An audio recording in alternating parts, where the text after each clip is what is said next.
پیدائش 25واں باب۔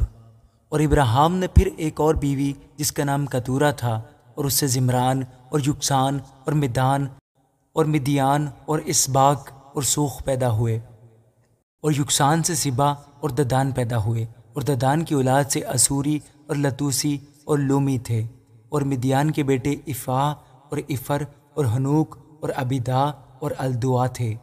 یہ سب بنی کتورہ تھے۔ اور ابراہیم نے اپنا سب کچھ اسحاق کو دیا، اور اپنی حرموں کے بیٹوں کو ابراہیم نے بہت کچھ انعام دے کر اپنے جیتے جی ان کو اپنے بیٹے اسحاق کے پاس سے مشرق کی طرف یعنی مشرق کے ملک میں بھیج دیا۔ اور ابراہیم کی کل عمر جب کہ وہ جیتا رہا 175 برس کی ہوئی، تب ابراہیم نے دم چھوڑ دیا اور خوب بڑھاپے میں نہایت ضعیف اور پوری عمر کا ہو کر وفات پائی اور اپنے لوگوں میں جا ملا۔ اور اس کے بیٹے اسحاق اور اسماعیل نے مکفیلہ کے غار میں جو ممرے کے سامنے ہتی سہر کے بیٹے افرون کے کھیت میں ہے اسے دفن کیا۔ یہ وہی کھیت ہے جسے ابراہیم نے بنی ہت سے خریدا تھا۔ وہیں ابراہیم اور اس کی بیوی سارہ دفن ہوئے۔ اور ابراہیم کی وفات کے بعد خدا نے اس کے بیٹے اسحاق کو برکت بخشی، اور اسحاق بیر لہی روئی کے نزدیک رہتا تھا۔ یہ نسب نامہ ابراہیم کے بیٹے اسماعیل کا ہے جو ابراہیم سے سارہ کی لونڈی ہاجرہ مصری کے بطن سے پیدا ہوا۔ اور اسماعیل کے بیٹوں کے نام یہ ہیں، یہ نام ترتیب وار ان کی پیدائش کے مطابق ہیں۔ اسماعیل کا پہلوٹا نبایوت تھا، پھر کیدار اور ادبیل اور مبسام اور مشما اور دوما اور مسا، حدد اور تیما اور یتور اور نفیس اور کدما۔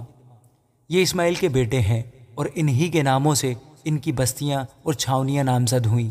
یہی 12 اپنے اپنے قبیلہ کے سردار ہوئے۔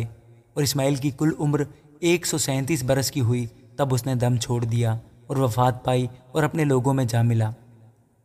اس کی اولاد حویلہ سے شور تک جو مصر کے سامنے اس راستہ پر ہے جس سے اسور کو جاتے ہیں آباد تھی۔ یہ لوگ اپنے سب بھائیوں کے سامنے بسے ہوئے تھے۔ اور ابراہیم کے بیٹے اسحاق کا نسب نامہ یہ ہے۔ ابراہیم سے اسحاق پیدا ہوا۔ اسحاق 40 برس کا تھا جب اس نے ربکہ سے بیاہ کیا، جو فدان ارام کے باشندہ بیتویل ارامی کی بیٹی اور لابن ارامی کی بہن تھی۔ اور اسحاق نے اپنی بیوی کے لیے خداوند سے دعا کی کیونکہ وہ بانجھ تھی، اور خداوند نے اس کی دعا قبول کی، اور اس کی بیوی ربکہ حاملہ ہوئی، اور اس کے پیٹ میں 2 لڑکے آپس میں مزاحمت کرنے لگے۔ تب اس نے کہا کہ اگر ایسا ہی ہے تو میں جیتی کیوں ہوں؟ اور وہ خداوند سے پوچھنے گئی۔ خداوند نے اسے کہا، 2 قومیں تیرے پیٹ میں ہیں، اور 2 قبیلے تیرے بطن سے نکلتے ہی الگ الگ ہو جائیں گے، اور ایک قبیلہ دوسرے قبیلے سے زوراور ہوگا اور بڑا چھوٹے کی خدمت کرے گا۔ اور جب اس کے وضع حمل کے دن پورے ہوئے تو کیا دیکھتے ہیں کہ اس کے پیٹ میں توام ہے، اور پہلا جو پیدا ہوا تو سرخ تھا اور اوپر سے ایسا تھا جیسے پشمینہ، اور انہوں نے اس کا نام یسوع رکھا۔ اس کے بعد اس کا بھائی پیدا ہوا، اور اس کا ہاتھ یسوع کی ایڑی کو پکڑے ہوئے تھا، اور اس کا نام یعقوب رکھا گیا۔ جب وہ ربکہ سے پیدا ہوئے تو اسحاق 60 برس کا تھا۔ اور وہ لڑکے بڑھے، اور یسوع شکار میں ماہر ہو گیا اور جنگل میں رہنے لگا۔ یعقوب سادہ مزاج ڈیروں میں رہنے والا آدمی تھا، اور اسحاق یسوع کو پیار کرتا تھا کیونکہ وہ اس کے شکار کا گوشت کھاتا تھا، اور ربکہ یعقوب کو پیار کرتی تھی۔ اور یعقوب نے دال پکائی، اور یسوع جنگل سے آیا اور بے دم ہو رہا تھا، اور یسوع نے یعقوب سے کہا کہ یہ جو لال لال ہے مجھے کھلا دے، کیونکہ میں بے دم ہو رہا ہوں۔ اس لیے اس کا نام ادوم بھی ہو گیا۔ تب یعقوب نے کہا کہ تو آج اپنا پہلوٹے کا حق میرے ہاتھ میں بیچ دے۔ یسوع نے کہا، دیکھ میں تو مرا جاتا ہوں، پہلوٹے کا حق میرے کس کام آئے گا؟ تب یعقوب نے کہا کہ آج ہی مجھ سے قسم کھا۔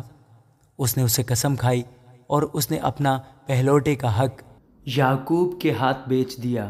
تب یعقوب نے یسوع کو روٹی اور مسور کی دال دی، اور وہ کھا کر اٹھا اور چلا گیا۔